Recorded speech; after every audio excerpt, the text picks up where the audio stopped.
meslektaşlarım. Zoom webinarlarımızın, Türk Toraks Derneği adına yapılan Zoom webinarlarımızın 4.'sünde beraberiz.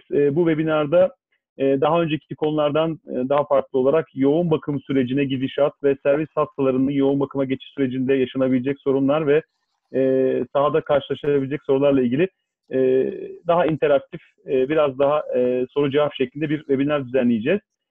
Burada tabii konuşmacılarımız, yurt dışından da 2 konuşmacımız var.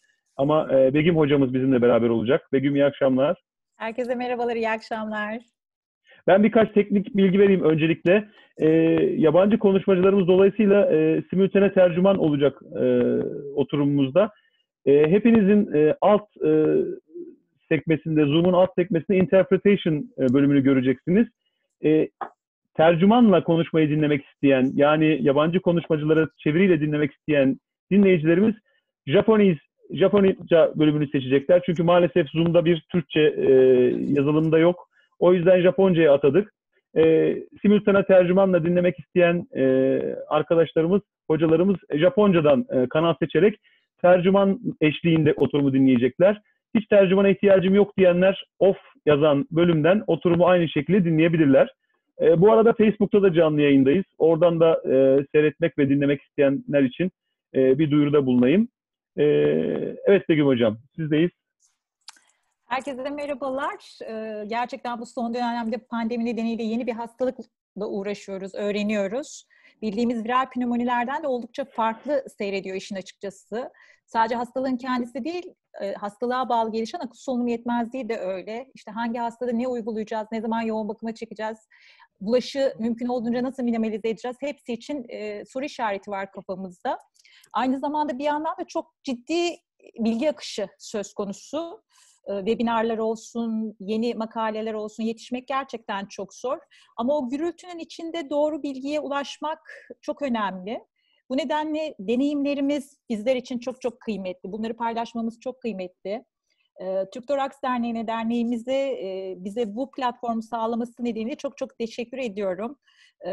Hemen hızlıca Hasan Hocama sözü vermek istiyorum derneğimiz başkanı olarak. O zannedersem yabancı konuklarımızla da bir hoş geldin demek istiyor. Buyurun hocam. Çok teşekkür ederim. Siz beni göremiyorsunuz herhalde. Ben sizi görüyorum ama.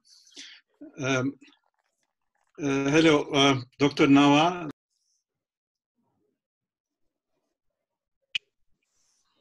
We really appreciate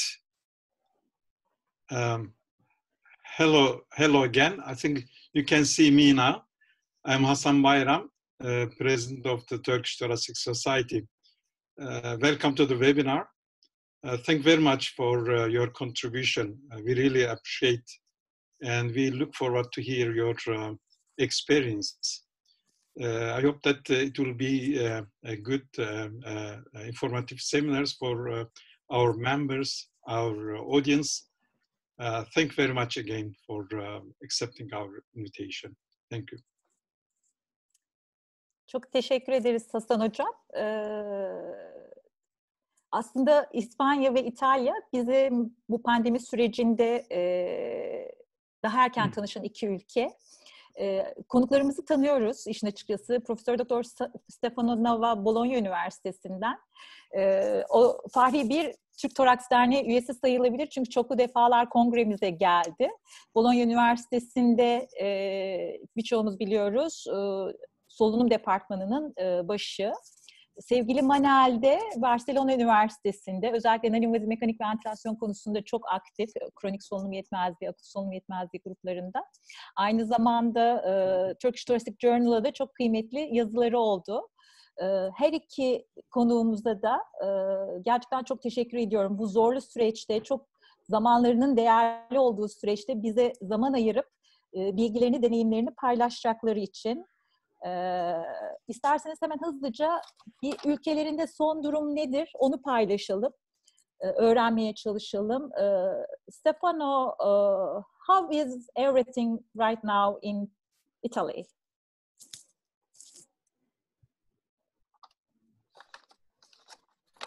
You know, I mean, I prepare a few slides if you want about the situation. So I can give you the experience of Italy that contains also some information about how we treat the patient. So I put everything together. So then I can ask Manel to do his job.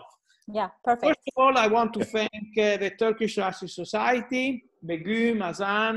I mean, we became very good friends of the Turkish Thoracic Society in these difficult days. And I really hope that this, I would say, this nightmare is going to end up quite soon, very soon.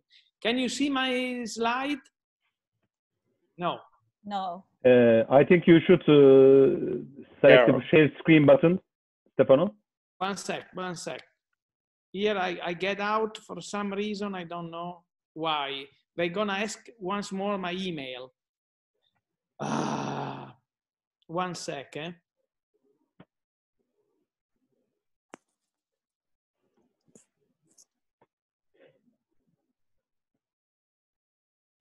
I can't see you any longer.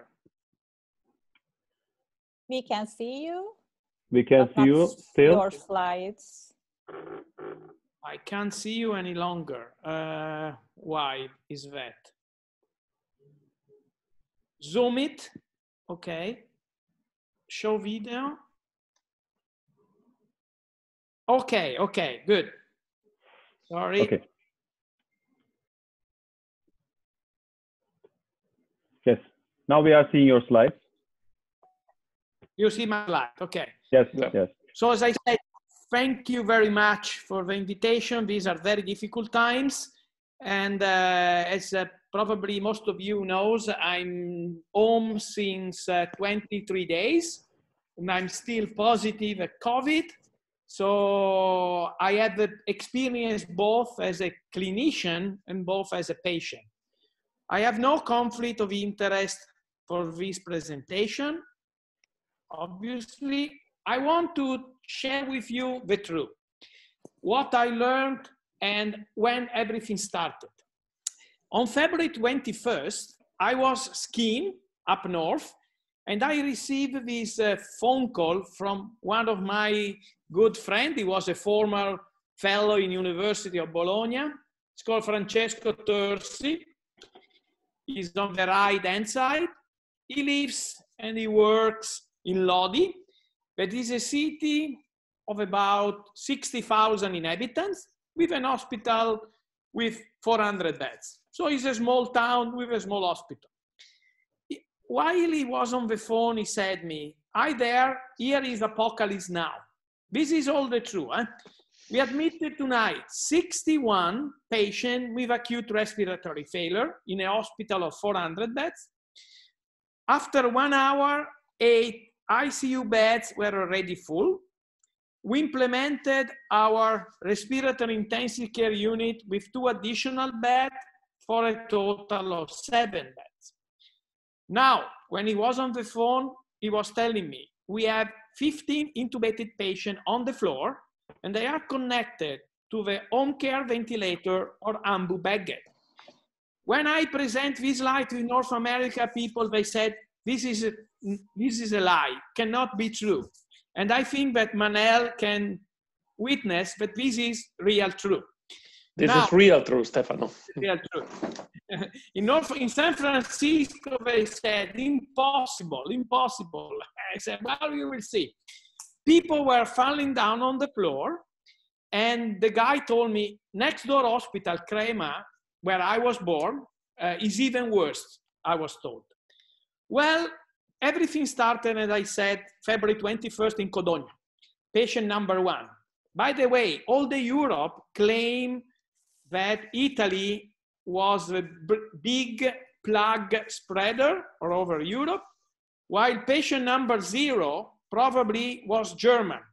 It has been published in the New England Medical Journal. But Italy is easy to be blamed, as Spain, as other poor country, I would say, in Europe. Now, we got 4 different clusters. Can you see the arrow? No, okay. The biggest one is close to Milan. Codogno is close to Milan. The other 3 clusters were on the left-hand side, Piemonte, Torino. Right-hand side, Veneto, with Venice or Venezia, and the lower part where I work, Emilia-Romagna, Bologna. So these are still the 4 main Italian clusters where 90% of the positive patients are. Well, just to make an idea, what are we talking about? Lombardy has 10 million inhabitants, and we got 11,000 deaths. New York City, that is a big deal in all over the world, is 8,500,000 inhabitants, so it's smaller than Lombardia, and they have half of the death we have, 5,800. So just to make an example how bad is the situation presently in the north part of Italy. Now, I am sorry to show this picture, but I think it's representative of what is happening in Milan and other cities of the north part of Italy. These are army trucks, and you can see here army convoys takes out of Bergamo, that was a city close to Milan, out of Lombardy to get cremated, to get buried, because in the cemetery there was not more space to put the coffins. So this is how the situation is and was. Well, to better understand what happened in my country, you need to understand what is the situation of the critical care bed in Europe. In Germany, as usual, being very rich, having taken advantage of most of the other European countries, they had 30 beds, critical care beds, out of 100,000 inhabitants. In Italy, we are more or less as in France. We have around 12 beds each 100,000. Spain, Manel, I was surprised because in Spain you have a relatively lower number of beds, 9.7, but I was impressed by Portugal, Sweden, and Greece. They have a very small critical care number out of 100,000 inhabitants. Well, it is not only a matter of beds, but it's also a matter of how many beds in a hospital of 1,000 beds are presently occupied by people with COVID. In our country, last week, these are data by Johns Hopkins University, we got 350 COVID beds for an hospital of 1,000 beds. This is extremely important. In my hospital, we got 900 beds only of COVID and one in an hospital of 1,260 beds. Now, you have to keep in mind that in my country, 90% of the patients are up north. That means that if you live, like me, up north, almost 90% of the hospitals are occupied by COVID. So you can imagine not only the burden of COVID, but also of the lack of beds for other diseases. What is happening if you got a myocardial infarction? What is happening if you need cholecystectomy? Is a real mess because all the beds of the hospital up north are occupied mostly by COVID. Now, I want to show you the few data that we had so far. And I show you the data of Lombardia. Please take a look of the time frame. February 21st, March 18. That means 3.5 weeks. This is a report of the first 3.5 weeks, less than a month. These are ICU admission. Mortality rate was 24. So it's more or less like they described in China. if you exclude the first period in China. In Lombardia, ICU beds admitted 1,600 patients. Most of them got comorbidities, not surprising, and all of them received mechanical ventilation. Only 12% of the patients admitted to the ICU were ventilated non-invasively. Okay, this is the picture. ICU, remember. Well, now, let's play a mathematical game. Same period in Lombardia. We said in 3.5 weeks, we admit 1,600 patients in the ICU. But almost 9,000 patients were admitted to the hospitals. So since all the patients admitted to the hospital had either severe pneumonia or acute respiratory failure, that means that almost 6,500, even more, patients were admitted with acute respiratory failure outside the ICU. This is extremely important because when we are going to talk about NIV, oxygen therapy, all the Americans yesterday, they were asking me, oh, you can't treat patients with acute respiratory failure if you are not in a protected environment, like negative pressure rooms, like ICUs. Well, my friend, this is how real life look. You have to take care of 6,500 patients in acute respiratory failure in 3.5 weeks outside the ICU. Manel, I still think is more or less what you face in Spain, correct? Yes, of course. More or less it's the same, but we have had the same experience, but with small difference. You started on February 21st, and we started with the pandemic, with the epidemics, more or less 2 weeks later. But one of the most surprising things is that we lived all the pandemic compressed in 2 weeks. So the overload for the hospitals has been terrific. Yeah. Really terrific. In my hospital, we increased the number of ICU beds from around 30 beds to up to 100 ICU beds. Yeah, we'll come back later to this point that is important. Okay, yeah. Let's so as me and Manel were saying, you got a dramatic burden. You can even imagine, it's dramatic. So we need to take some guidelines, I would say, consensus to manage all these patients. So we publish very early consensus management. I like the title, From War to Trenches.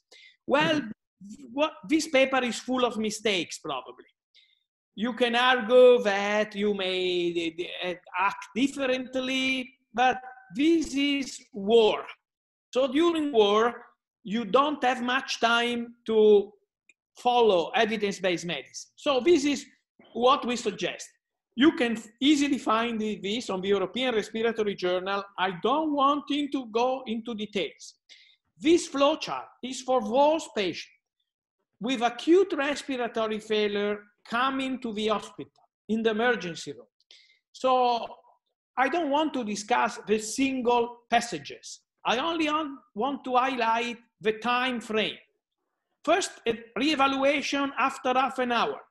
Second, reevaluation after 2 hours. You do not need to lose time.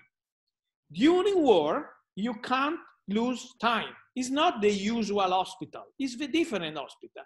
So in 2 hours, we should decide where to put the patient. Is this patient fit for the medical ward? Is this patient fit for the subintensive care? Is this patient fit for a respiratory intensive care? Is this patient fit for the ICU? And think, this does not mean that you could admit the patient to the ICU or a respiratory intensive care unit.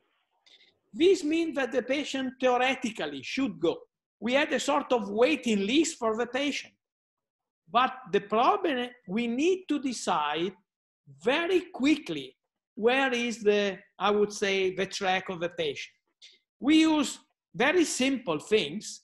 One, we found very useful, the news scoring system is a very useful system in my idea. You only need to get respiratory rate, systolic blood pressure, consciousness, temperature, and saturation.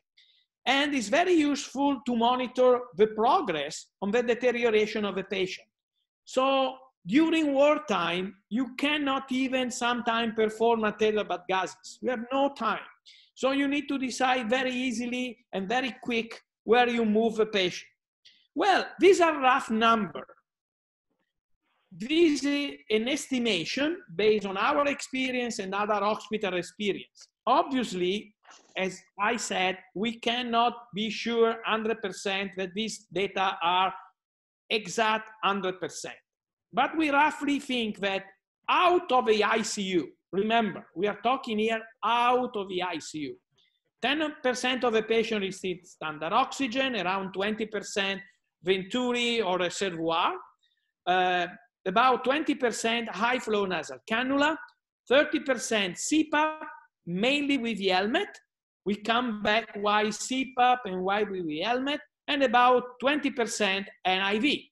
Well, we learned a lot. We learned a lot during this experience, and one thing we learned, and we want to share with you, is that it's possible to prone patients even if they are not intubated. This is a patient in our unit, left-hand side before pronation, right-hand side after pronation. These are arterial blood gases. Just a quick look. Left-hand side, PaO2 73.2. The patient was supine, full face mask, PEEP of 8, and pressure support of 12. Then we move in the middle to prone position. Same settings, PaO2 went up by 45 millimeters of mercury, only with pronation. And when we also tried Trendelenburg, and we could gain about 10 more points of PaO2. This is just to say, we did like in the ICU, even outside the ICU, even in the regular world. We asked people, you can prone your patient, and you see you can get results. Now, I think the most important thing, why we choose to use CPAP with the helmet was the following. We want first to protect healthcare workers. Why that? Because as I told you, in North America, they think that we are totally crazy to ventilate and provide high flow oxygen outside a protected environment. But once more, in wartime, you have to do what you can, not what you like to do. So this is a recent paper that our group published on the European Respiratory Review as a fast track. It's a practical indication, and I found useful this table. Now, in this table on the right-hand side, you can see the maximum exhale air dispensation using different devices. With a normal oxygen, people they don't know, you can spread aerosol for 1 meter. And look at, if you use CPAP and especially go on the lower part, CPAP or NIV with the helmet, you got negligible air dispersion. So we decide, since everyone in the hospital was in charge of treating this patient, you lose your identity. If you are a pulmonologist, you have your unit, but you have the others. And who are the others? Gastroenterologists, neurologists, internal medicine. They are asked to treat acute respiratory failure. So you need to do it simple. CPAP with the helmet is the simple way. You don't need a ventilator and the helmet. Why the helmet? Because the helmet here, it is clear that air dispersion is negligible. You need only to take very good care when you remove the helmet, because the helmet is a reservoir of viruses. So you need to ask your nurses to remove it from the bed. Okay, having said that, we use this helmet because it's a rigid plastic ring and it avoids the cradiocaudal movement. So this is just to say how we did it in our patient. Well, the Americans are very conservative about the application on any form of NIV outside the negative pressure rooms. Well, they're right. They may have, I don't know, thousands of negative pressure rooms. But in my hospital, we got 45 negative pressure rooms. So we ran out of negative pressure room in one night. So we have no choice. Or say to the patient, I'm sorry, we cannot treat you, or treat the patient whatever you can in the medical world. But there is a very nice statement in the World Health Organization document. They state, if negative pressure rooms are not available, rooms with natural ventilation, with an airflow at least 160 liters per second per patient can be used. What does this mean? Open the window, open the door, and you can get this kind of ventilation. Well, easy enough. What's about high flow nasal cannula? Well, high flow nasal cannula, I think, is as you saw in my data, about 20% of the people were using high flow nasal cannula. To avoid spread of the droplets, we use the Chinese way. We put surgical mask over the high flow nasal cannula. One may claim, well, you can do rebreathing. Yeah, you can do a little bit of rebreathing, but most of these patients are really hypoxic. So hypercapnia is not a problem. And even though you can have some small hypercapnia, I don't think in this patient is a major problem. Let's call permissive high flow hypercapnia. Well, I finish with few tips for you that you are still in the, probably as Begüm told me, in the growing phases. We got really greatest challenge and recommendation in organization. My first comment is be ready. The team should adapt within hours to a completely different duty and completely different hospital. In response to COVID, what we did, we secured COVID plus wings in the department, while empty hospital, which became mainly COVID plus, within a couple of days. COVID are now more than 900 out of 1,250.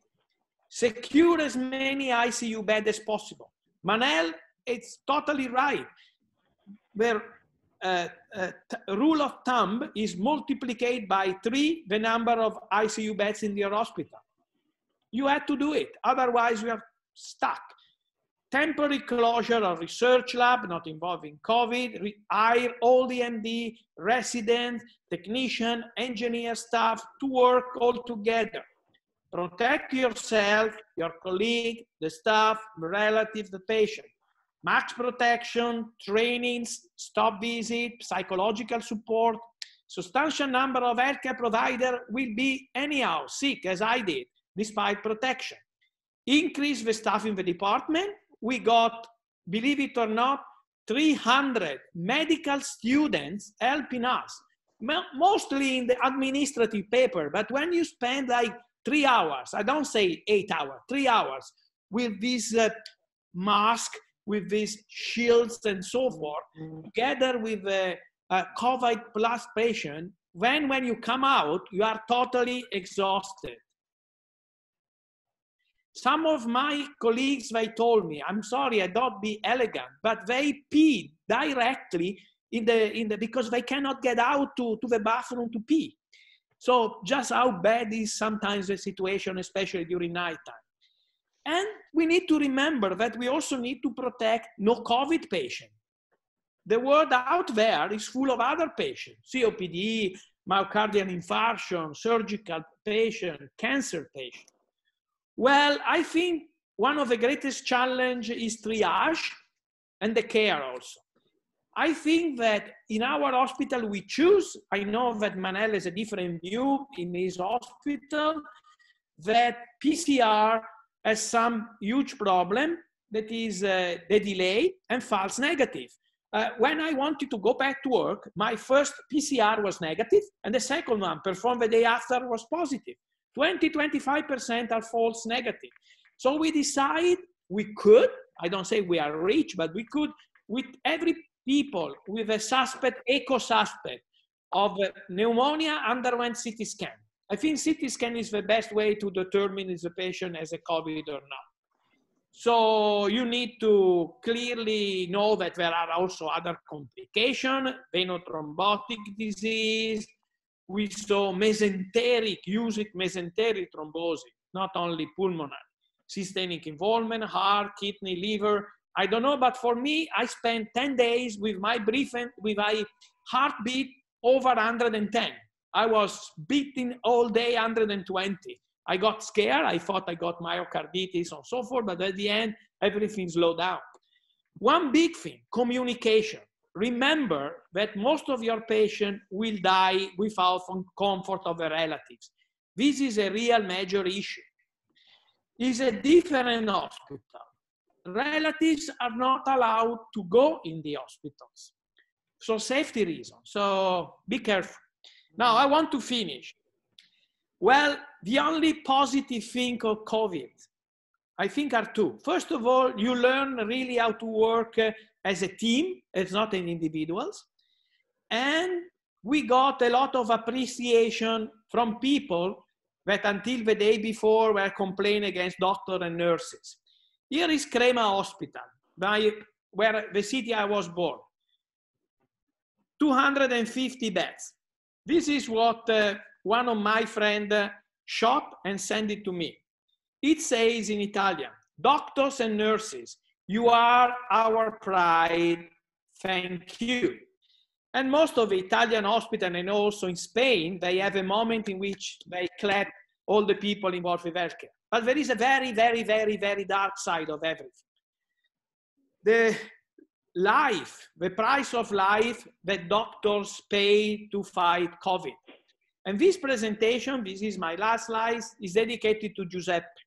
Giuseppe is a 69 years old. He was a 69 years old on the right-hand side in the middle. He was a very good friend of mine. He was a pulmonologist in Como, lost in action on March 11.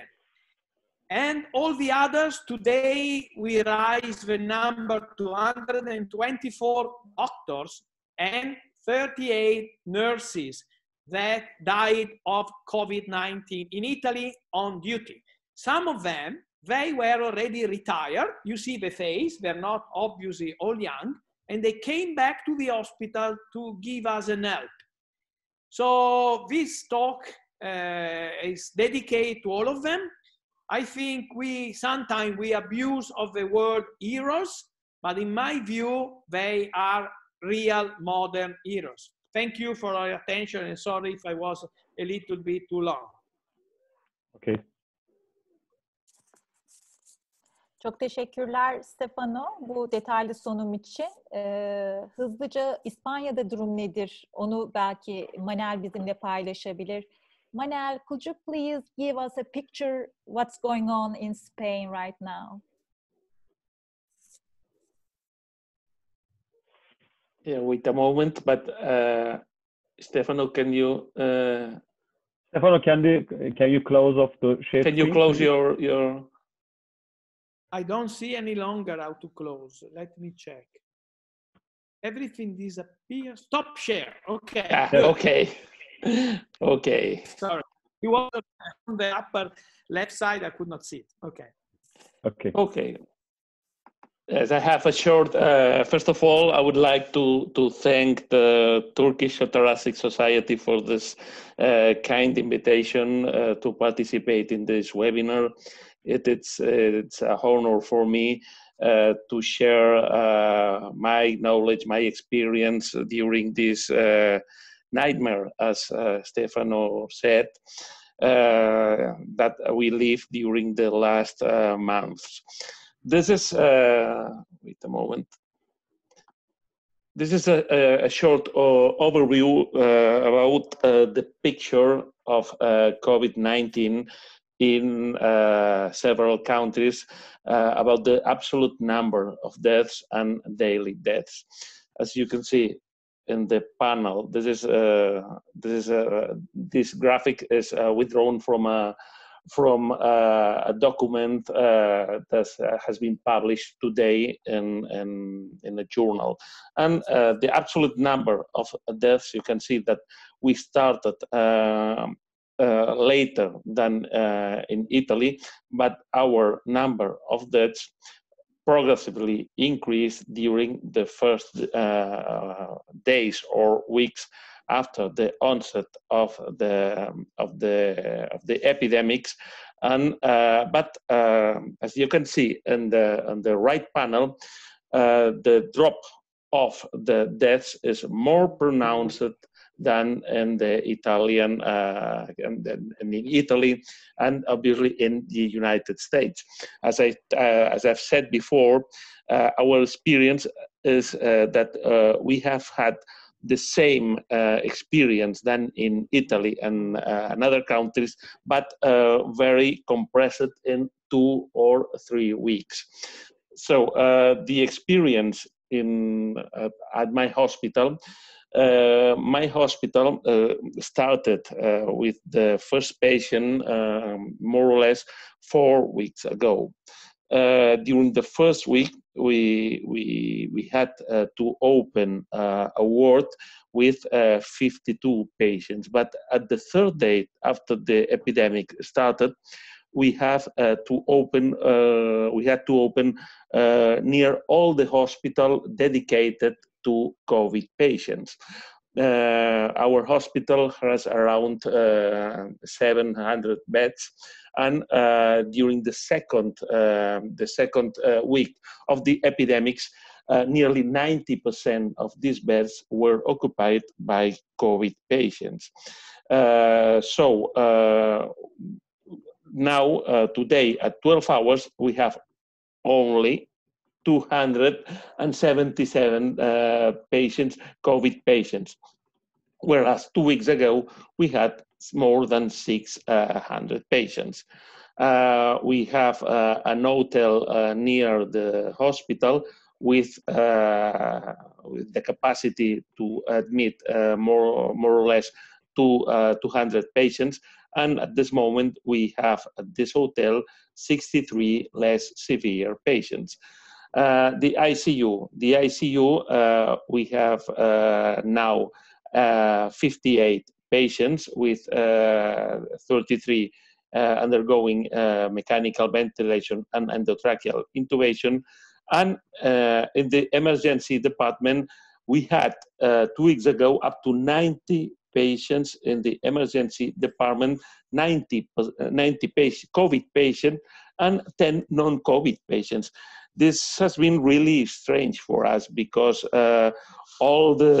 nearly all the patients with chronic illnesses, for example, COPD, chronic heart failure, didn't came to the hospital because they have fear, and really the number of patients with this kind of disease really disappear from the hospital, and our hospital has been only 95% dedicated to COVID patients.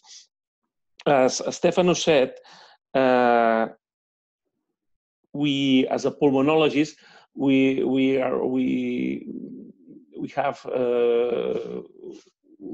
have been the first line of treatment, but there are a lot of physicians of other specialties even ophthalmologists, dermatologists, gynecologists who had been treating acute respiratory failure. And our role has been to teach them. And for example, in my team, we have had the help, the really beautiful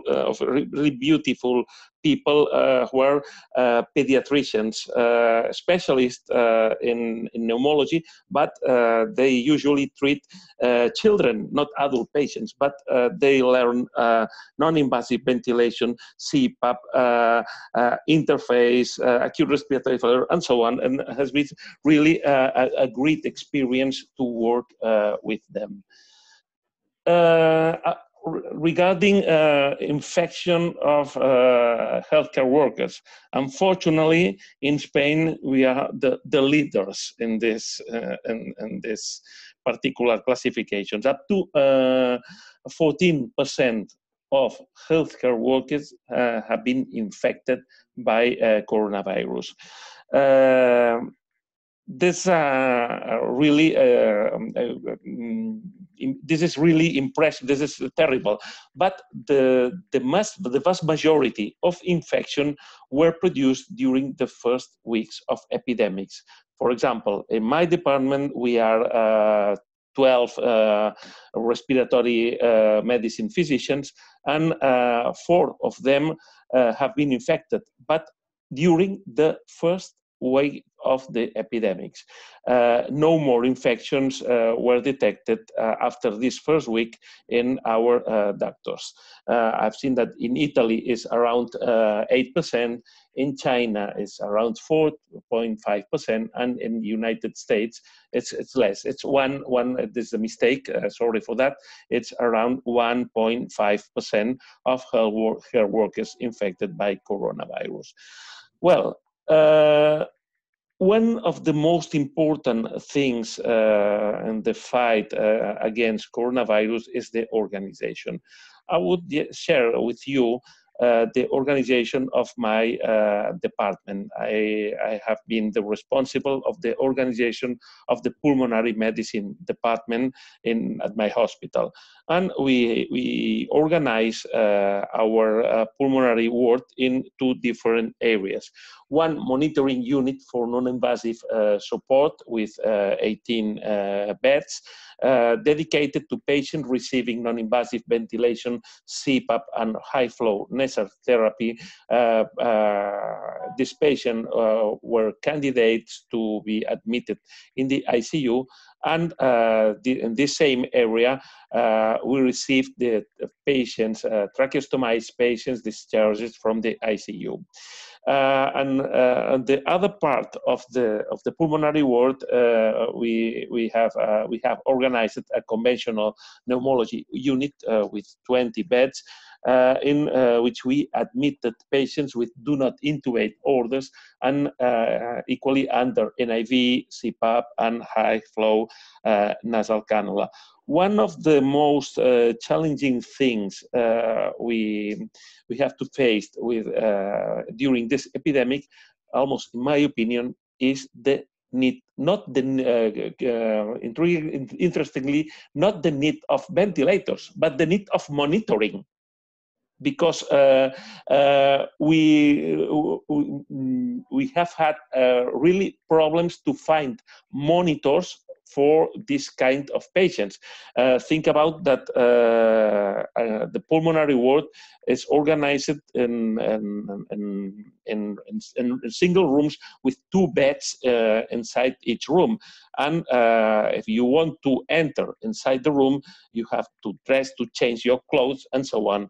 And it's dramatic. It has been dramatic to see patients with saline of therapy, but under NIV, and a very simple monitoring, a pulse oximeter inside the room, but we were unable to see the signal of the pulse oximeter outside the room.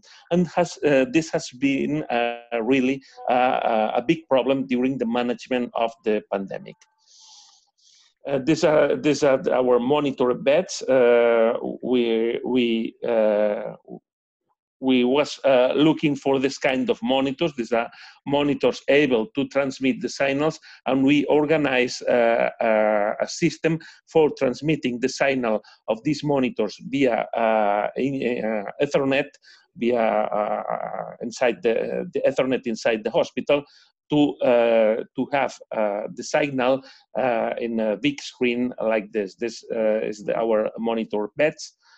And the other important thing has been the material. We have used, I believe, around 120 ventilators. Ventilators of different sources: home ventilators, acute care ventilators, chronic care ventilators, and we organize this kind of material inside this is the sleep unit of my hospital. And another important thing has been the problem with suppliers, and you can see here oxygen connector pieces for attaching to the ventilators. These pieces has been with big 3D printers, and this has been one of the main solutions for solving this problem. This is the interface we used during the pandemic. This is a total face mask. Why not the helmet? Because in Spain, nurses are not familiar with the helmet.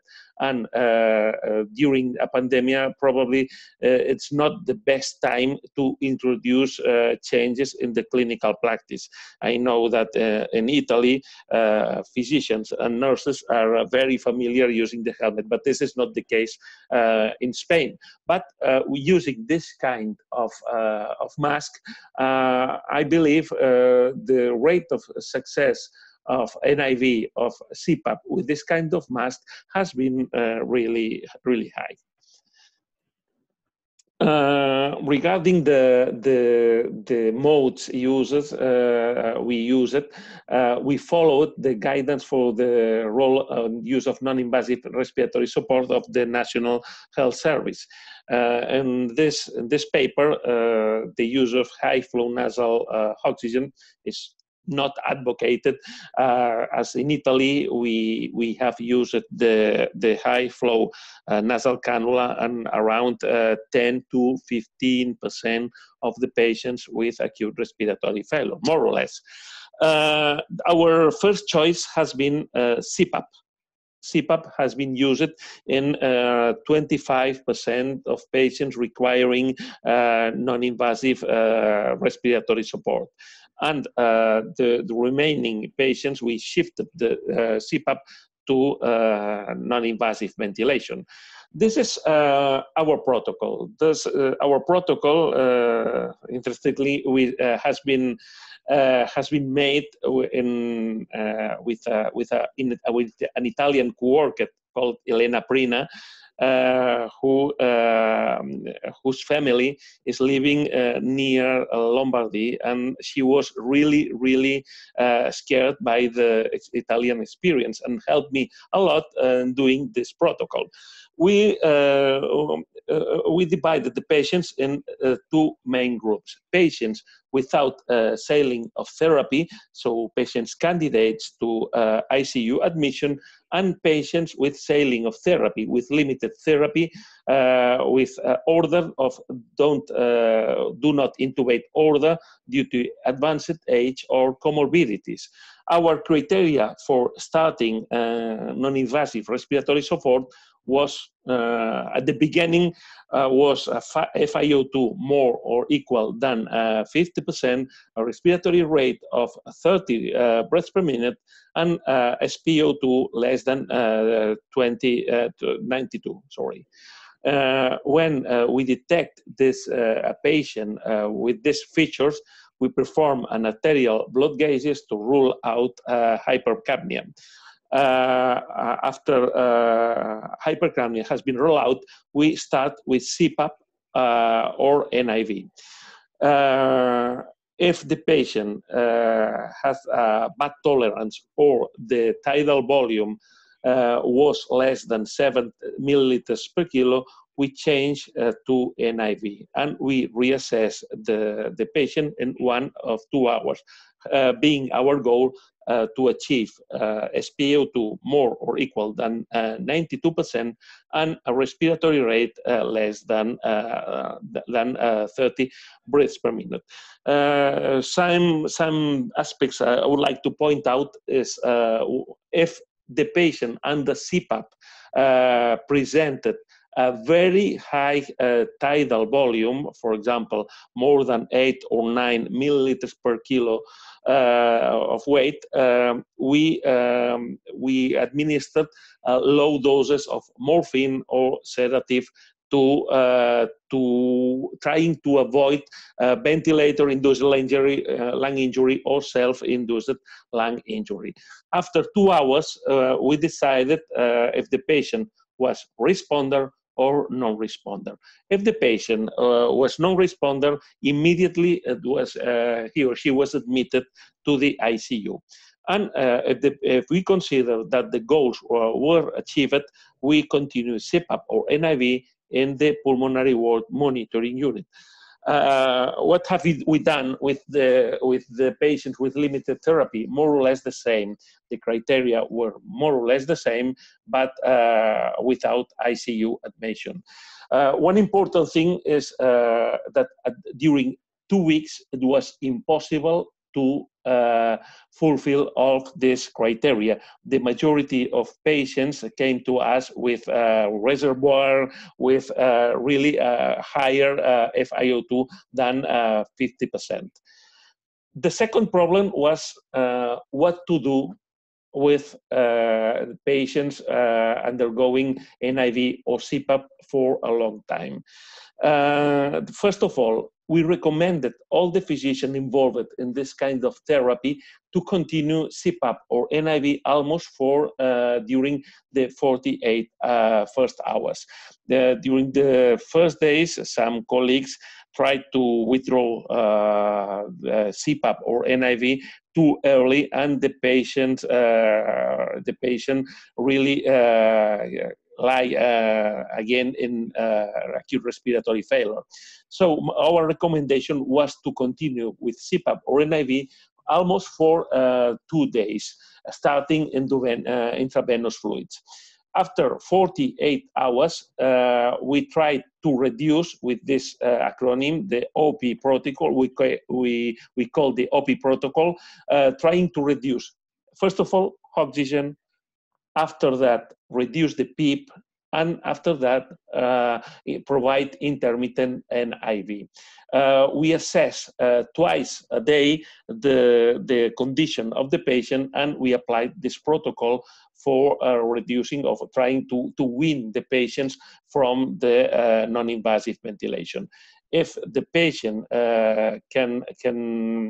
if we could reduce the oxygen, the PEEP, and the number of hours, after that, we wean the patients when this criteria were reached, when the FiO2 was less than 40%, when the respiratory rate was below 30, and when the SpO2 was more or equal than 92%. If the patient, after this 48 hours, was unable, if we was unable to reduce oxygen or PEEP, we start with enteral or parenteral feeding. We had the excellent collaboration of the endocrinologist of our hospital who took care of the nutrition of this kind of patient. And like in the ICU, we reassess the winnability of these patients every 24 hours. This has been our protocol. We are now collecting the results, and our first experience, our first impression, our first feeling with this protocol is that even in the patients with do not intubate orders, we have rescued a good number of patients that were not admitted in the ICU due to advanced age or comorbidities. well, this is another problem we have had is the problem with suppliers. We had problems with ventilators, with disposable material, and I would like to share with you some of the solutions we have found for this kind of problems. For example, for CPAP, one of the things, one of the feedback I received, or one of the advice I received from Stefano and Annalisa is that the home CPAP did not work very well in this kind of patients. But I believe we have two kinds of CPAP. We have a good CPAP at the market, good CPAP units in the market, and less good CPAP units in the market. But this is a very simple experiment in a bench model comparing two kinds of CPAP. This is a very good CPAP, and this is not so good CPAP. And you can see that with this is a bench model with an active simulator and a high effort, like the kind of effort we have seen in these patients. And you can see that with the good CPAP, the decrease of pressure in this during inspiration is less negative than with the bad CPAP. And the amount of the peak flow is higher with the good CPAP compared with the bad CPAP. So the conclusion seems clear. Not all CPAP or NIV devices are the same, are valid for this kind of patients.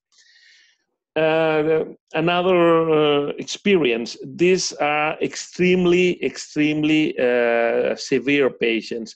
Every, for example, for example, if you have to transfer the patients to perform a CT scan, or if you have to transfer the patient for any reason, it's important to have a ventilator, a specific ventilator for these transfers. This is a ventilator and which is possible to connect direct to a bottle of oxygen. It's really better than to work with caudalimeters for the transfer. If you have the possibility to prepare a ventilator for the transfer, it's very important for this kind of patients. And this is a prototype I had the opportunity to design with my colleagues in the ICU.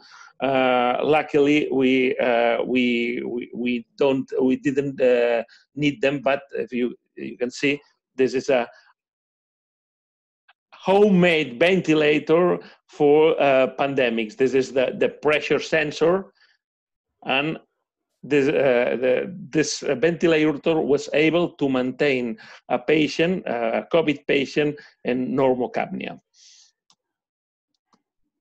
Yeah, this is anecdotal. The scuba diving mask. There are a lot of videos in the internet about the use of scuba diving mask.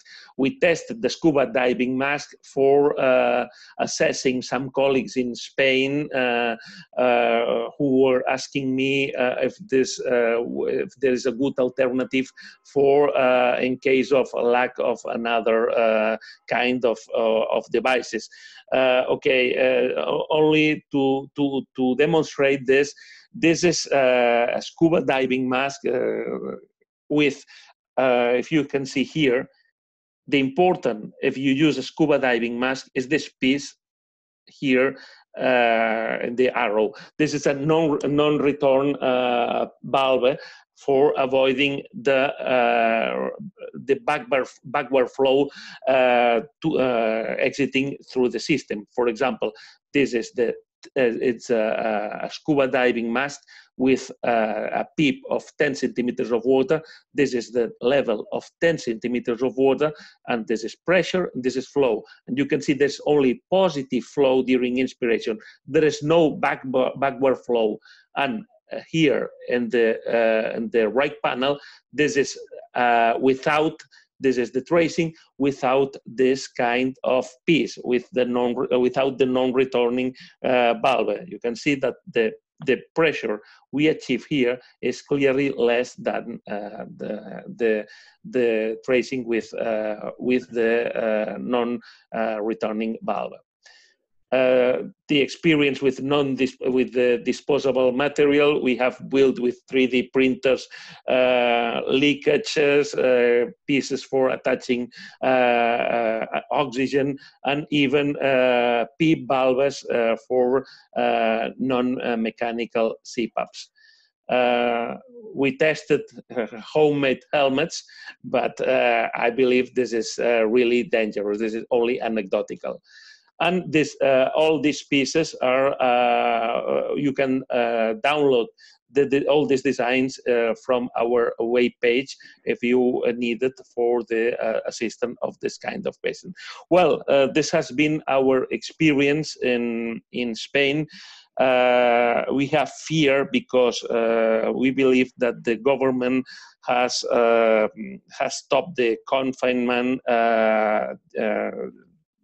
a couple of days ago, and we are waiting next week with some fear because we expect that we can have a rebound of this epidemic.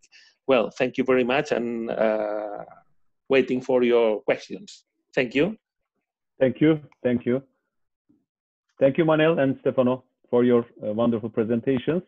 Now you can switch the English channel to listen the Turkish audience questions, please.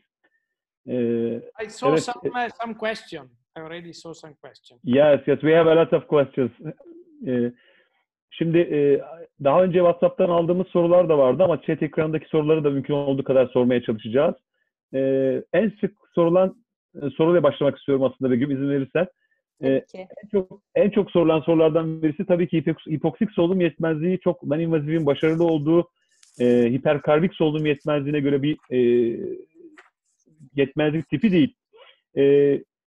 Bu süreçte daha önceki webinarlarımızda hep konuşuldu. Entübasyon erken mi yapılmalı, geç mi yapılmalı, ne zaman yapılmalı, non-invazifde ısrarcılık nereye kadar olmalı? Sizin en çok gelen soru buydu bize. Sizin bu konudaki deneyimleriniz, görüşleriniz nedir sevgili Manel ve Stefano?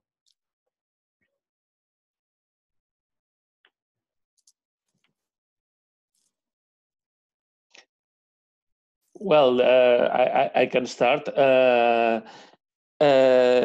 This is a very, very interesting question because in our protocol, if you remember our protocol, we reassess the patients after 2 hours of receiving CPAP.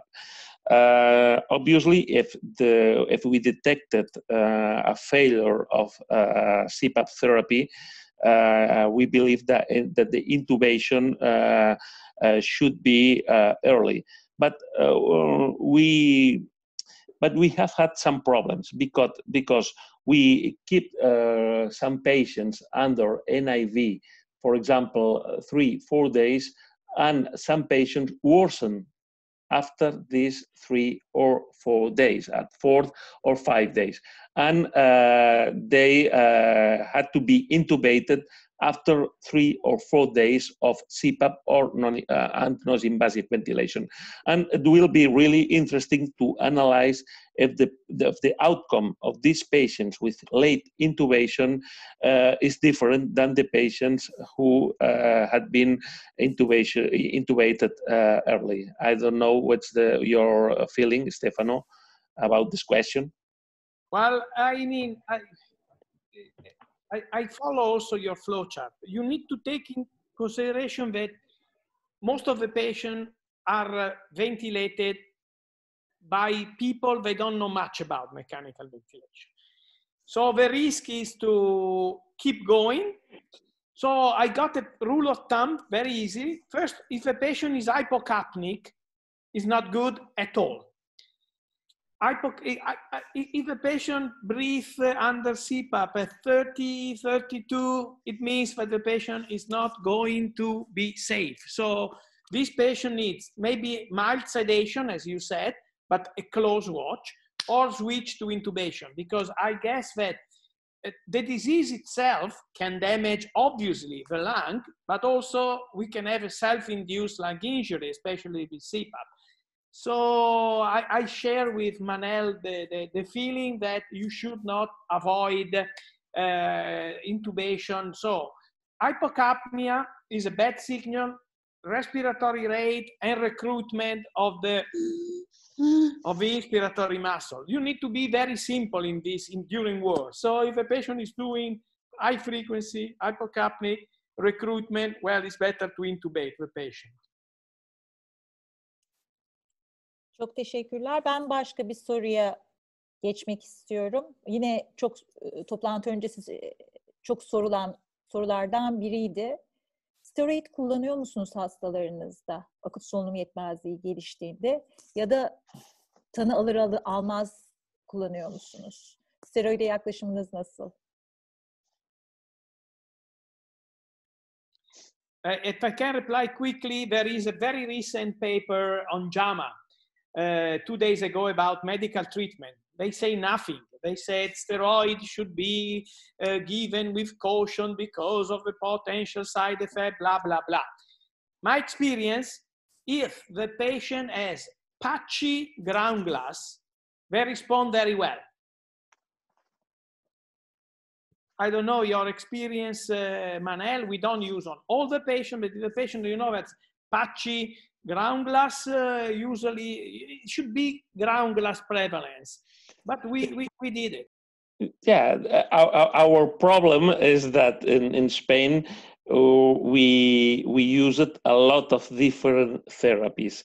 And at this time, yes, I'm unable to say if the patient responding to tocilizumab, to steroids, işte steroidlere yanıt veriyorsa, hidroksiklorokwine, retrovirals, I don't know. We have used steroids in patients with high inflammatory parameters. Yüksek inflamatuar parametreleri olanlarda, mesela feromidin ve buna benzer analitik bozukluğu olanlarda kullandık. Steroidleri yüksek dozlarda kullandık. Bilmiyorum sizin dediğiniz nedir ama.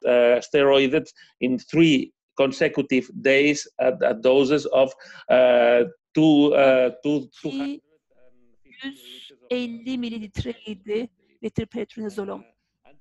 O şekildeydi, evet. Inflammatory phase of the disease. But Stefano da mı kullanıyor? Öğrenebilir miyiz? Tam gelmedi ses Cüneyt. Stefano da acaba bu dozda mı kullanıyor? Aynı doz şemasıyla mı kullanıyor? Öğrenebilir miyiz? Yani dozlama açısından. Steroid dozunu aynı dozda mı kullanıyor Manel? Depending on the weight, but more or less is a dose of around 200 milligram of methylprednisolone. Depending also if you are big or small, but usually we do 2 administration, but like 2 or 80 milligrams, more or less, depending. 200 milligrams, but the dosage is more or less the same for 3 consecutive days, yes. Bir diğer önemli soru, son dönemde özellikle oksijen tedavisi alan hastalar başta olmak üzere prone pozisyon. Biz bunu yoğun bakımda ARDS ile hastalara uyguluyoruz ama şimdi COVID'li hastalarda oksijen tedavisi alsalar dahi intermitan olarak serviste de dahil olmak üzere hastaları prone yatırmak tolere ediyorlar ise. Yaklaşımınız nedir bu konuda? Gerçekten solunum yetmezliğine giren her hastayı aralıklı olarak prone'a çevirelim mi? Uygun olur mu? İtalya'da ve İspanya'da durumlar nedir bu konuda?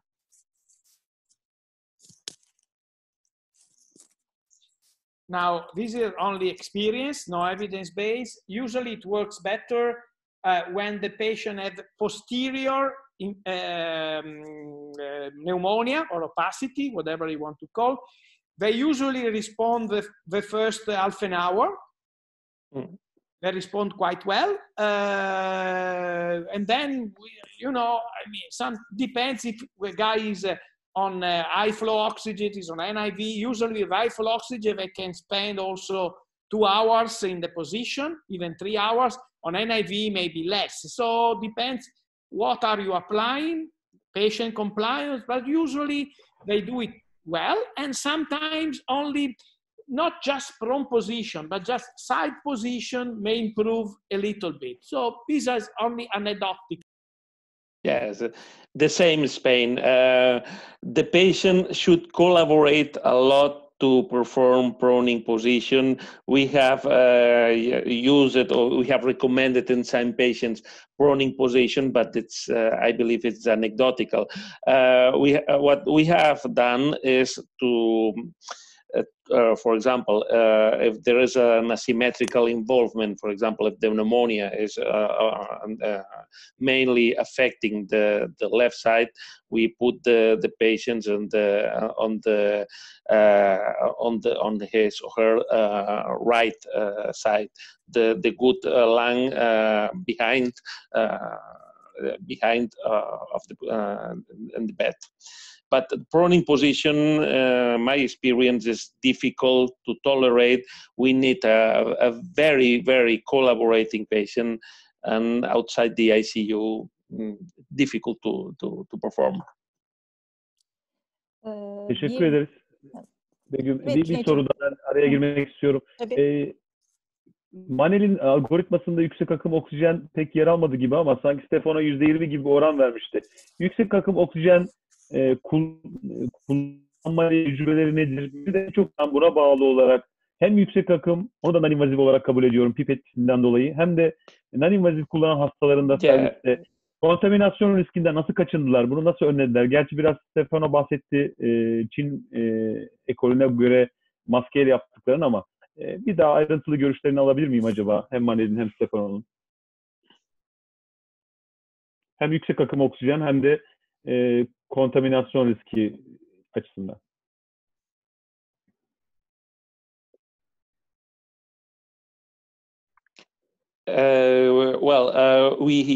We have done the same procedure as Stefano recommended.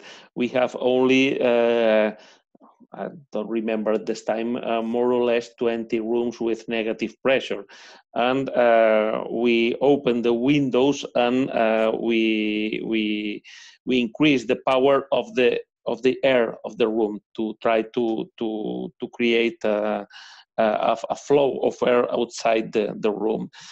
We used high flow nasal therapy if the patient did not tolerate the CPAP or NIV. This was the main indication of high flow nasal therapy. And to avoid contamination, we use the same procedure to cover the nose and mouth of the patient with a surgical mask. Yeah, two tricks. One is before we have time to, since in our area, the virus came 1 week after Milano. So we have time to put some, this seems stupid, but apparently it works. Our engineer said it works. You know, in the bathroom of the hotel, when everything is closed, you got this fan. It's a fan. So we make a fan, like a hole in the window with this fan, so you could increase the air changes. I don't know, but it can be. It costs nothing. It is very cheap. You can switch it on and off. So we find this easy. And open the window and open the door is making the trick. So I don't think there are major problems if you do that. Obviously, you need to protect yourself as a clinician, but once you are, the important thing, I don't know if you agree with me, Manel, is in your hospital you should have dirty and clean tracks. This is mandatory. Otherwise, we are lost. When you enter in the dirty, you are in the dirty. So yes, absolutely. Yeah, that is funny, Stefano, because I said to my hospital, to the director of my hospital, for doing the same thing you have done. The bathroom to to place an extractor of ventilator, a sort of ventilator, creating a negative pressure. And they said, "You are joking. That's not possible." But we made the trick to open the windows. It's the open the windows and open the doors. This is the easiest way to avoid contamination. And after this is important because after the first week, none of the pneumologists or the nurses have been contaminated. And I believe this is especially important. But you know, I mean, I'm writing a letter for the 124. So people who died. It's interesting because first of all, I'm the only one, the chief of my nurse, to get contaminated, and I'm 100% sure that this is due not to patient, but to meetings that we are doing every night from 6 o'clock p.m. to 10 o'clock p.m. Every single afternoon, we were on the nurses and doctors with the general manager in a small room. Yes. 50 people. So I got it there. Yes, I'm involved in the crisis committee of my hospital, and I have the same feeling. And I have the same feeling because I believe 4 or 5 people from this committee have been infected.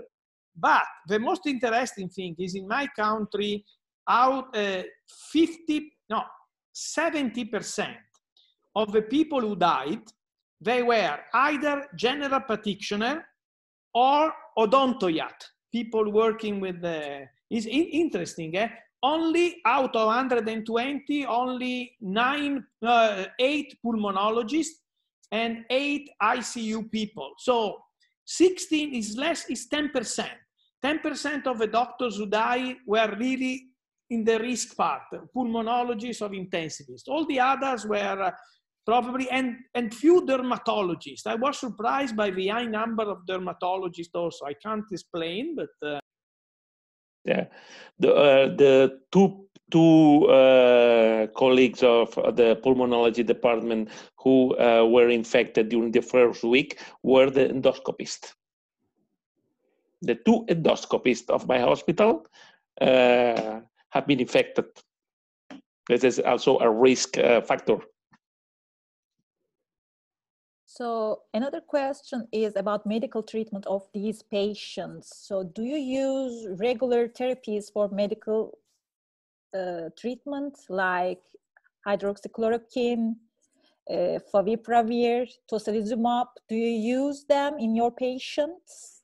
And another question is about plasma. So do you use convalescent plasma in these patients when things are not getting better? We used everything but not plasma. Her şeyi kullandık ama plazmayı değil. To know that 2 or 3 days ago appeared the recommendation of the infectious disease of Society of North America, and they recommended hydroxychloroquine, antiviral tocilizumab only in the context of clinical trials. This is really interesting. But answering your question, Begum, we have used everything. And the problem is we will not be able to identify what is working or what is not working. You give vitamin C in these patients? Vitamin C, yeah. No, we are using acetylcysteine to these patients because if you perform a bronchoscopy in these patients, there are the bronchial tree is full of thick secretions, really hard to remove. And we are prescribing acetylcysteine 3 times a day at the doses of 600 milligrams 3 times a day. Now, I can talk with my own experience as a patient. It's interesting. I took hydroxychloroquine, azithromycin, and preventive heparin because my D-dimer was, I would say, borderline. Hydroxychloroquine is a sort of like believe in God or not. I don't know. More or less, but you know, I mean, I have no QT, long QT. But my only really bad side effect was my heartbeat. That for like 10 days, boom, boom, boom, was quite high, over 100 always, 110, 115. But otherwise, I don't know. People, they claim that the viremi, that goes down faster with hydroxychloroquine, right? The problem is it means still positive, but anyhow, it doesn't count. Now, we use a little bit of ritonavir. Ritonavir, there is a New England paper called Compassionate Use of the Drug. Tutkulu kullanımı ilaçların. And apparently 64% of the patients, sick patients, they did well. So we don't know. We use a lot of heparin, obviously. Mm-hmm. Heparin is, we as you say, if inflammation is high, we use sometimes anti-interleukin 6 drugs. But Manel is right. We try everything without evidence base. Yesterday, I review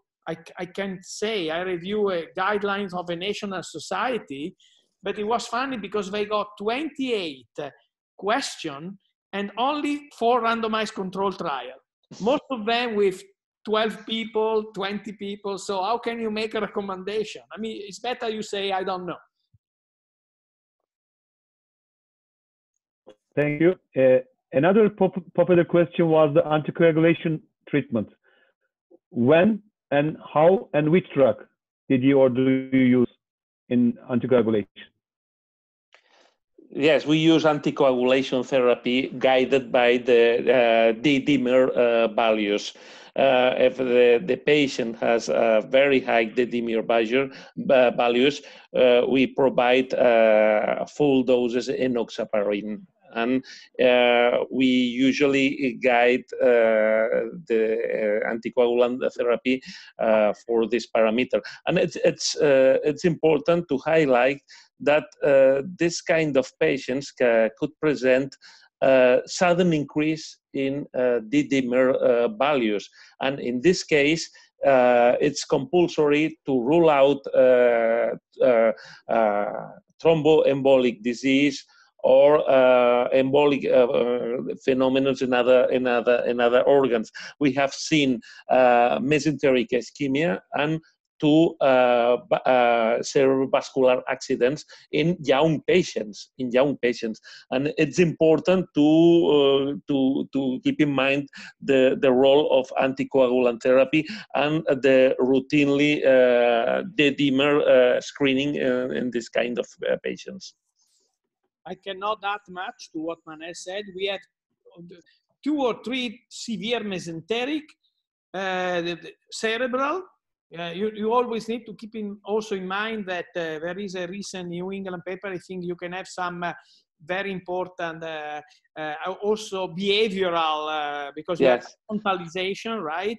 Encephalopathy. One thing that to me has never been highlighted, we already got back after 1 week of discharge, people with severe infection.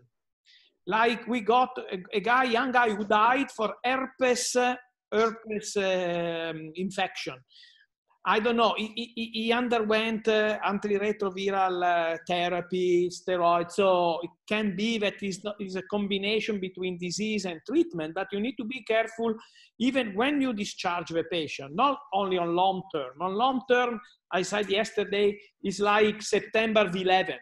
Like very few firemen were admitted to the hospital when the Twin Tower collapsed, but when they were checked, then they developed all the disease. So I think that on long term, for sure, it will have some effect, but also short term effect, you need to watch out because we found 2 days ago died a guy. I never saw it because I was at home, but my colleague told me that he died.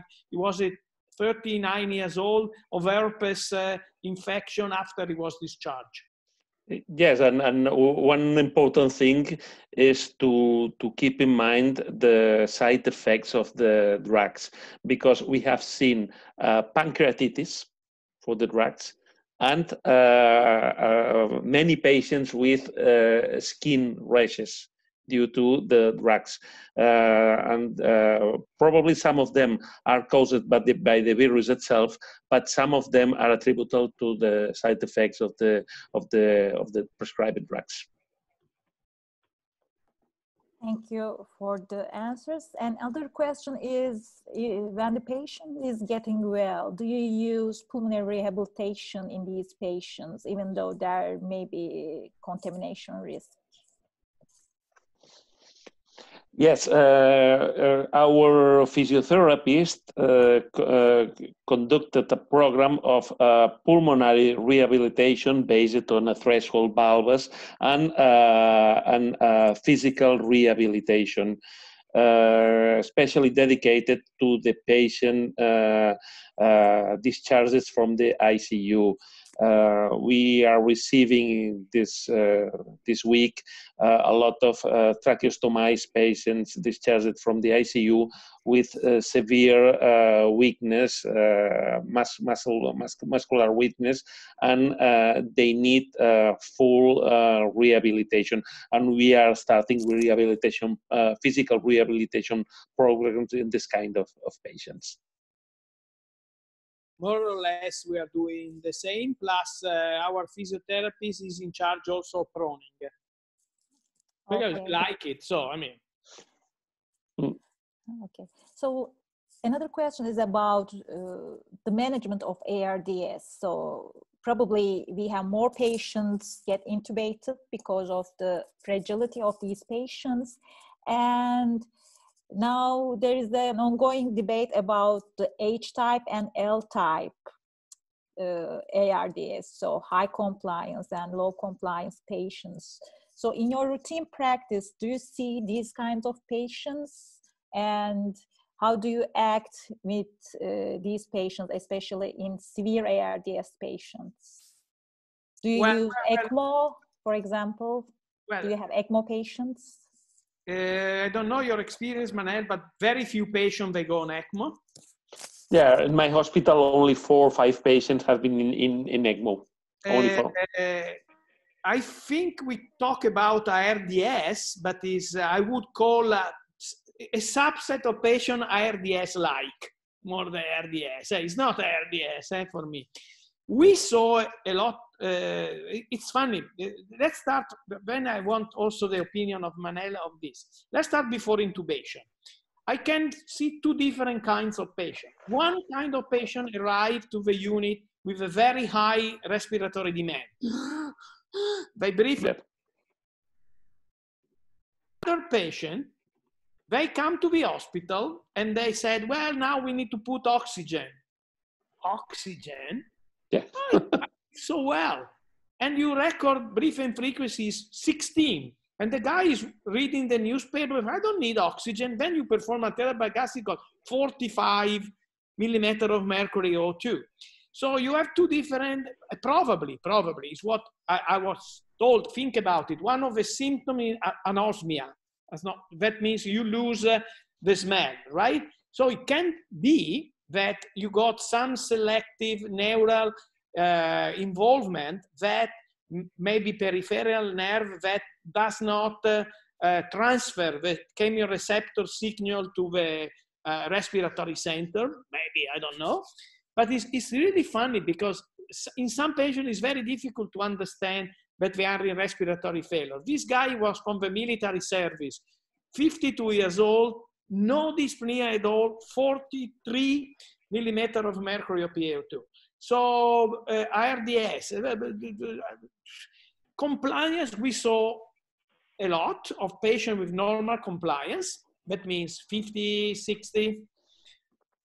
And can you call them ARDS? I don't know. On autopsy, you see a lot of, besides clotting, you see a lot of involvement of other organs, kidney, heart. On autopsy, I saw by picture a heart that was big like this in a previously fit guy, and vessel. My anatomy pathology told me you may have a diameter of a vessel that are 10 times larger than usual. I don't know your experience. Yeah, the experience has been the same. We have seen some patients going to the bathroom without dyspnea and wearing a reservoir mask. And this is really incredible. And other patients wearing a Venturi mask with a high degree of dyspnea, tachypnea, and dyspnea. This is really, really intriguing, the behavior of this kind of patients without dyspnea. And I completely agree with you that some involvement of the brain or the respiratory centers could be involved in this kind of behavior. It's really, really interesting because in addition, we have seen many episodes of encephalopathy, of even epilepsy in patients without prior epilepsy. We have seen patients with tonico-clonical crisis. So, do you agree with me that probably we did a mistake since the beginning calling this ARDS? Yes, absolutely, absolutely. Yeah, it's ARDS if you look at only the oxygenation, but if you look at the compliance and the clinical features, it's not an ARDS. How can it be like we calculate roughly 50% shunt with a normal compliance? So cannot be ARDS, but I mean, by definition. Yeah, absolutely agree. Okay, thank you for your answers. Another question is, what about the co-infections or super infections? Did you experience, or how much percentage did you experience co-infections or super infections during the treatment? Sorry, I don't understand. Sorry. Co-infection? Yes, co-infection and super infections. How did you experience, or how much did you experience? I believe at this time the percentage of co-infection and super infection is relatively low. Almost in our experience, we have seen some patients discharged from the ICU with tracheobronchitis due to gram-negative bacilli, but the percentage I remember at this moment is really low. I share what Manel said. We saw few pneumococcal sober infection. I don't know, but it was maybe by chance. I don't know. But our infectious disease doctors, they like to provide also antibiotics because they claim that over-infection or over-infection may be a problem. But obviously, maybe we did not even search for them, because if you don't search, you don't find it also. Yes. Maybe.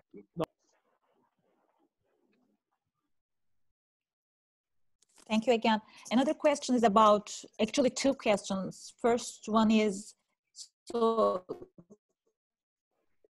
we have heard problems about social security in USA. So there are a couple of news that showed us about the problems of social security for healthcare. Does healthcare services covered by the government for COVID, or for example, in Turkey, all the expenses, healthcare expenses, is right now covered by the government. So what happens about this in your countries? The same as in Turkey. All of the expenses are covered by the government. We have a universal social security, and all the expenses are covered. So I want to add that there are good systems, UK, France, Spain, and Italy, just because they are universal. Okay, thank you. If you are not universal, you're not fair. Okay. Another thing is, this is probably because of the workload and the anxiety, we will experience many healthcare staff with burnout syndrome. So do you take care of it beforehand, especially the ones who are under a huge workload, pulmonologists, intensive care physicians, nurses? So do you take care about these problems? Depression, burnout syndrome, anxiety? I tell you one thing. I was totally surprised by the fact that none of the doctors, none of the nurses called them sick, first. Second, for the first time, I saw people working, I don't say 24, but 16, 18 hours a day without complaint, as a real teamwork. At one point in the morning, I said, are we taking drugs? And we do not realize, we did not feel any tiredness. Yes, we were tired for sure, but we got like a lot of adrenaline. I don't know why. I mean, that was, and all the people, they didn't speak with each other since ages. They start, and this is a typical, I want to state this, that I think is very important. We only have one doctors on duty at night. My colleagues told me, we want to be in 2. They said, okay, but you know that you... Ben de şunu dedim, elbette tabii ki ama vardiyanızın 2 katına çıkacaksınız dedim. Bence bu durumda 2 kişi çalışmak, 1 kişi çalışmaktan... All the doctors, but need to be reassured. So now we do, people... Şimdi bakıyoruz ki hastanede geçirdikleri geceler ne kadar yüksek olsa da gerçekten çok daha iyi hissediyorlar. Ve ben hasta olarak da, doktor olarak da çok öyle endişe çekmedim. After the second night that I got fever, high fever and so forth, I took some anxiolytics. I took Xanax. You know what Xanax is? Because I got really anxious. But as a doctor, we are very probably after all, we will collapse. But no time for burnout or something like this. Yes, I have the same feeling. Our hospital started a psychological support program for the physician and the nurses, and as far as I know, nobody used it. And this is really impressive, because I've seen nurses who became positive, who were infected, and they don't want to go home. They want to continue working. And as Stefano said, probably after this, all of us will collapse. But at this moment, we have no time to collapse. Look at me, 8 of the night, and at the hospital from before 8 hours in the morning. And we will have time to have holidays after that, but at this moment we have no time for complaints, and we have no time to collapse at this moment. Unless you get positive and you don't get too much sick. So you relax. Now it's 2 weeks that I stay at home doing nothing. But I'm convinced that I'm positive, but with a few symptoms. I'm convinced, but I will tell you when we meet. Don't take PCR. This is the trick. Yeah, I know. So another question is, how often do you repeat the PCR tests? So do you have a regular scheme for that? At our hospital, we, for example, for patients, we repeat 2 times or 3 up to 3 times the PCR if the clinical cause is highly suggestive of COVID. For healthcare workers, we don't have that. This is, I believe, this is one of the reasons of the high number of sanitary personnel infected. We don't have screening programs at our hospital for healthcare workers. PCR is only done if the healthcare worker presents symptoms. Outside this clinical picture, they don't want to make PCR. No, for the patient, this is something strange. To get out of the hospital, you need 2 PCR negative, while to be considered negative or positive at the beginning, you only need once. And this is a huge problem. I think that we got a lot of cases because as being shown, 20-25% are false negative. So you arrive with high fever, dyspnea, whatever. You test negative, they send you home.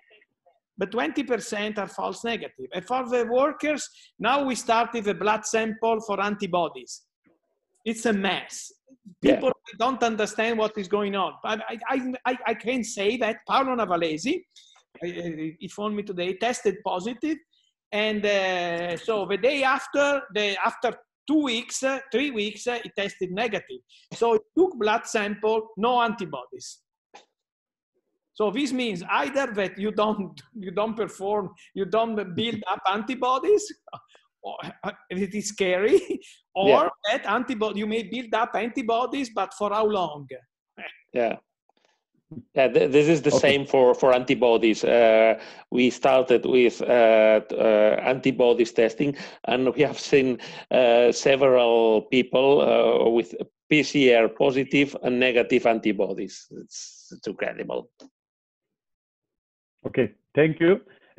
Another question is that do you think that it is mandatory to applicate non-invasive mechanical ventilation or high flow of oxygen therapy in the negative ventilated rooms?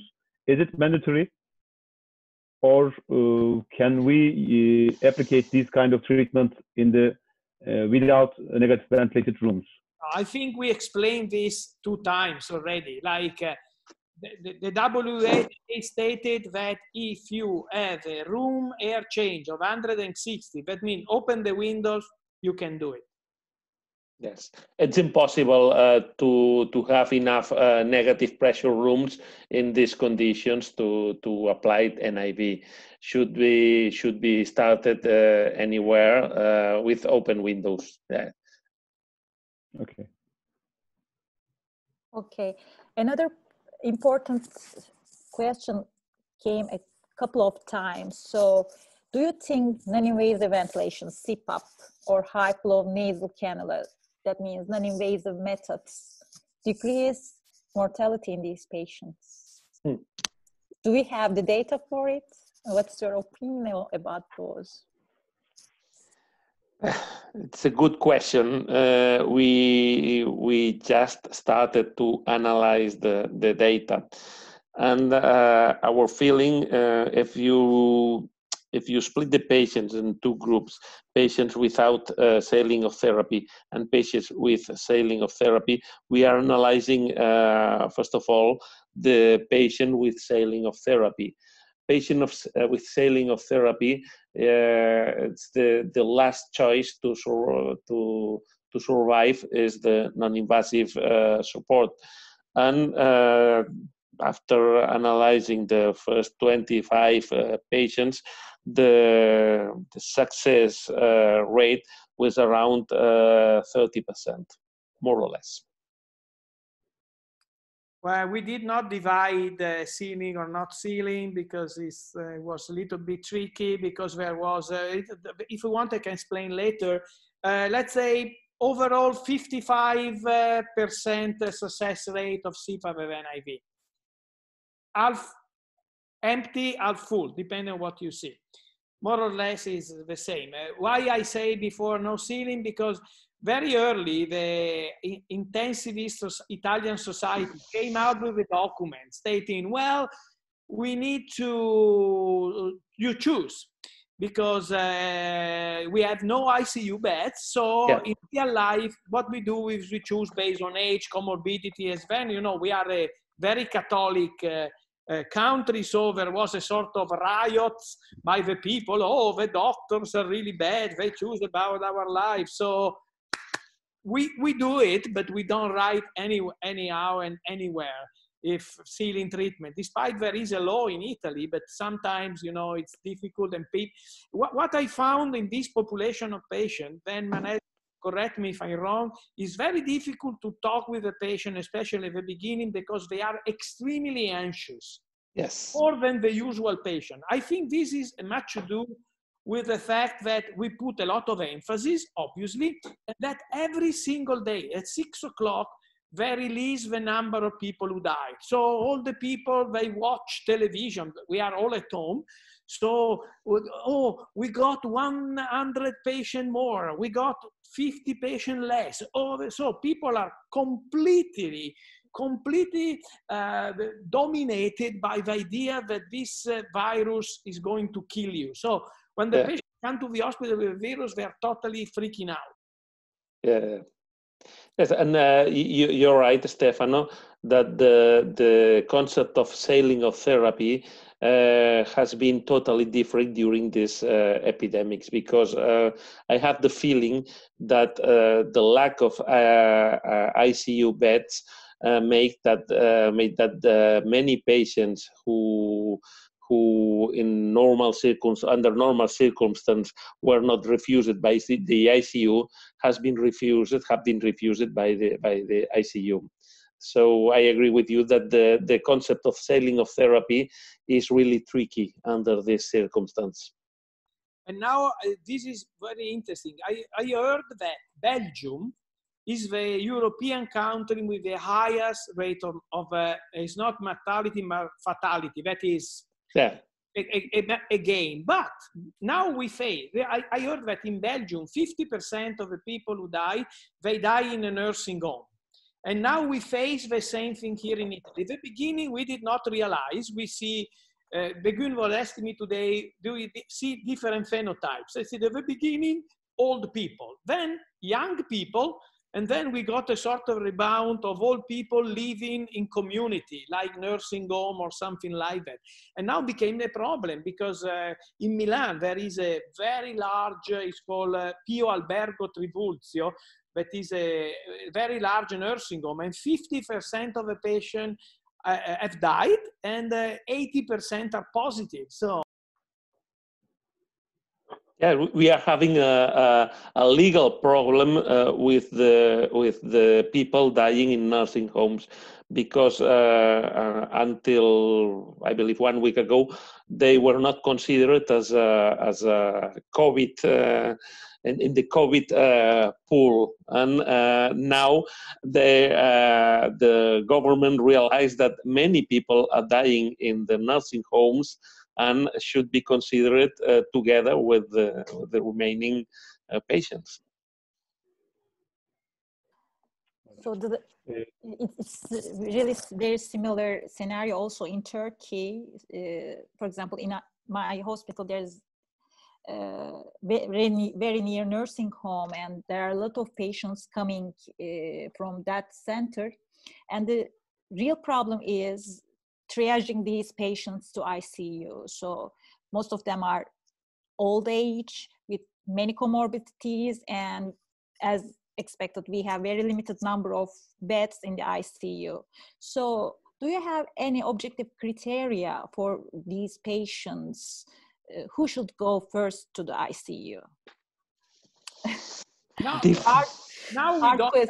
Now we don't have problems, because we made so many ICU beds. Now there is no problem. The problem was until 3 weeks before. That was a problem. But so everything was done beyond the curtain, I would say. You do it, but you know, relative could not come to see the patient. So it was easier to decide who to intubate, who not to intubate. Now we got a lot of ICU beds, so there is no major problem. I don't know, Manel, if you... Yeah, exactly the same. We have had the problem 2 weeks before, during the spread of infection. But at this moment, we don't have problems with ICU admission. We have enough beds. Luckily, we have enough beds at this moment. Evet.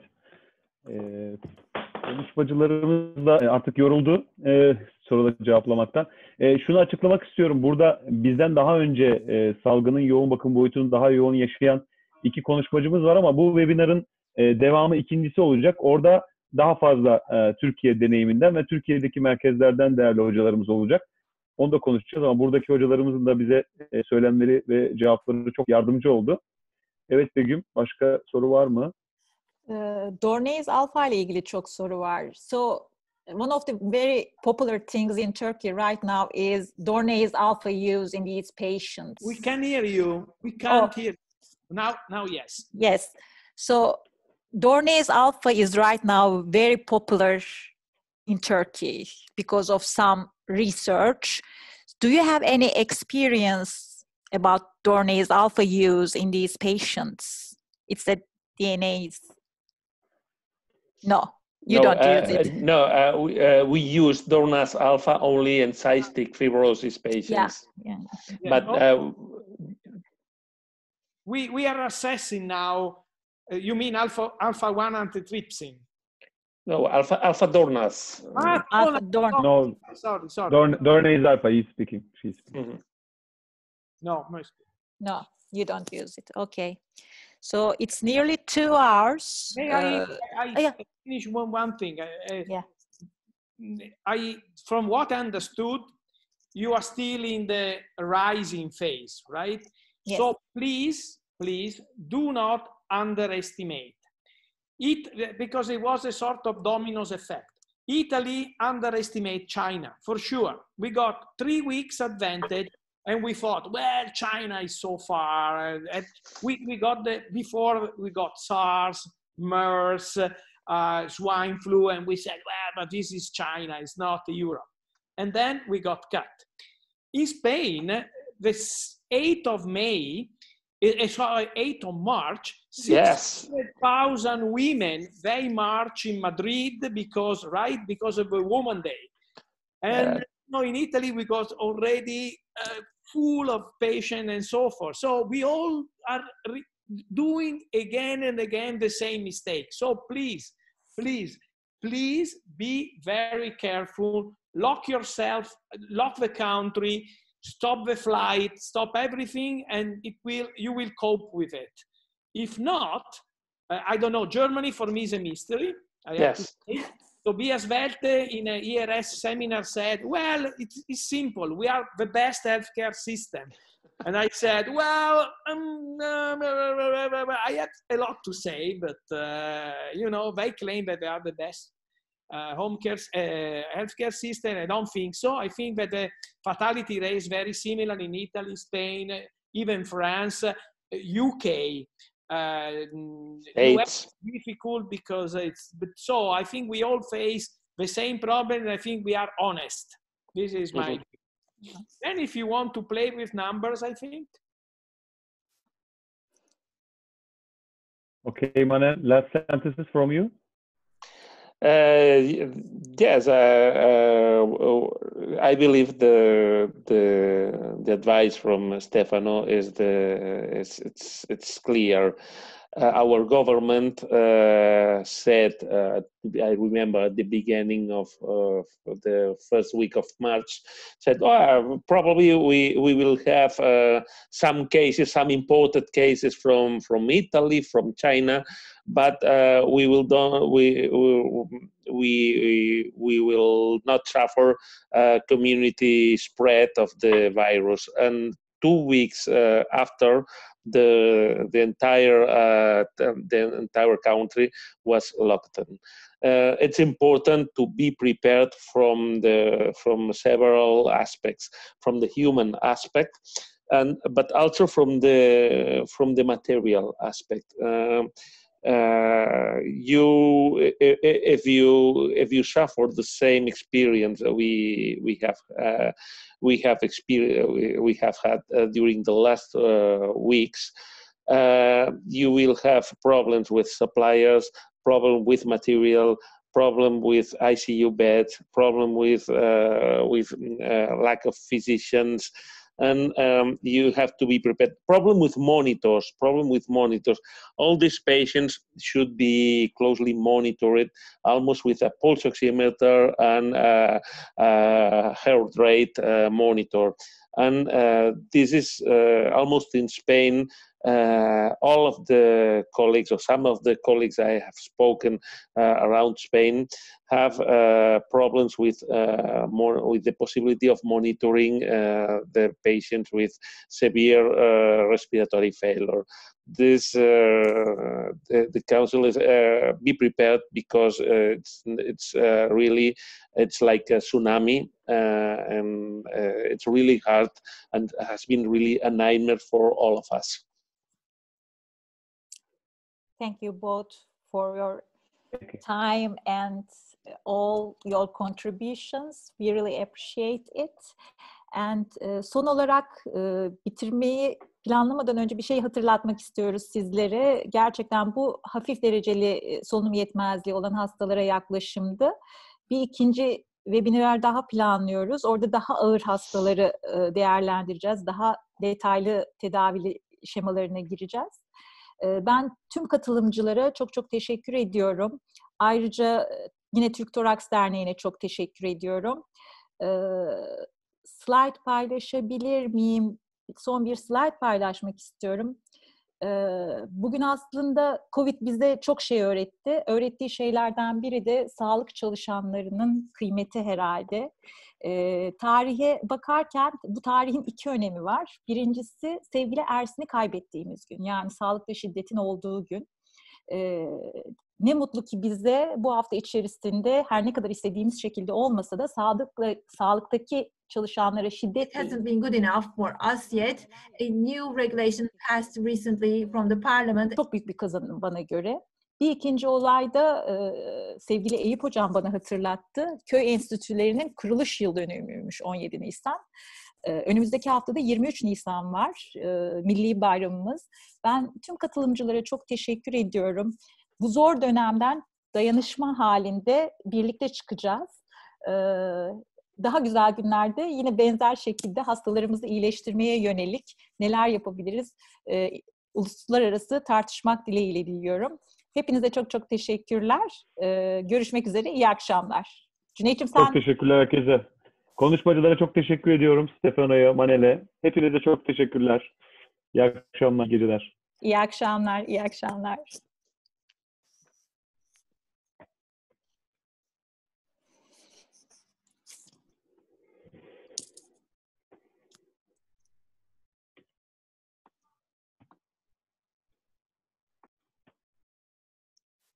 Tamamız herhalde.